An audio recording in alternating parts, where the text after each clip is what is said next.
Panas di atas bangku buah buku dibuat jamu. Usah malas membaca buku, kerana buku sumber ilmu.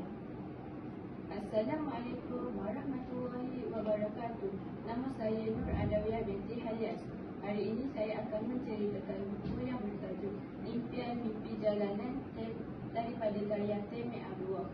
Di dalam buku ini terdapat ada satu watak yang bernama Iskandar. Iskandar dilahirkan daripada keluarga yang sederhana. Iskandar juga anak yang bongsu daripada dua orang adik-beradik. Sejak kecil lagi, Iskandar ingin menjadi seperti kakaknya yang pandai membaca, pandai mengeja sejak akhir umur 4 tahun. Malangnya, Iskandar tidak boleh menjadi seperti kakaknya kerana Iskandar mempunyai masalah, iaitu masalah penglihatan yang kabur. Bila Iskandar mempunyai masalah penglihatan yang kabur, Iskandar tidak boleh mengenal huruf dengan secepatnya. Pada usia Iskandar umur 5 tahun, Iskandar mengadu kepada ibunya. Iskandar mengadu ke ibunya, dia tidak dapat melihat dengan bagus. Dan seawal usia 5 tahun, Iskandar pergi membuat cermin mata. Seterusnya, pada masa yang sama, Iskandar juga diejek oleh rakan-rakannya kerana memakai cermin mata. Di dalam kekurangan Iskandar itu, Iskandar juga ada bakat terpendam, iaitu bakat melukis. Iskandar sangat hebat dalam melukis. Hingga Iskandar boleh memasuki pertandingan melukis poster anti dadah.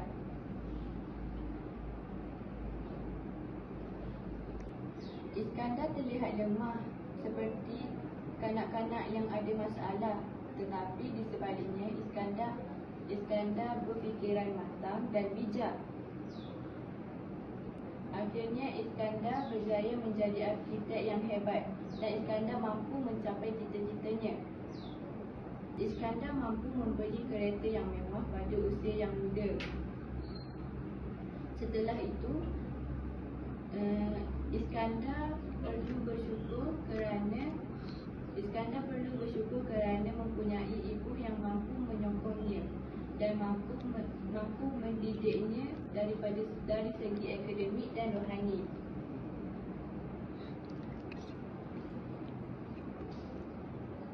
Kesimpulannya,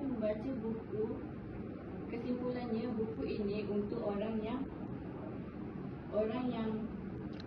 yang lemah seperti Iskandar boleh membaca buku ini supaya menaikkan lagi semangat untuk mencapai cita-citanya.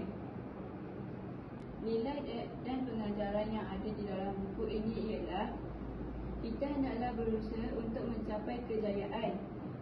Contohnya, untuk sentiasa berusaha untuk mencapai cita-cita sejak dari kecil.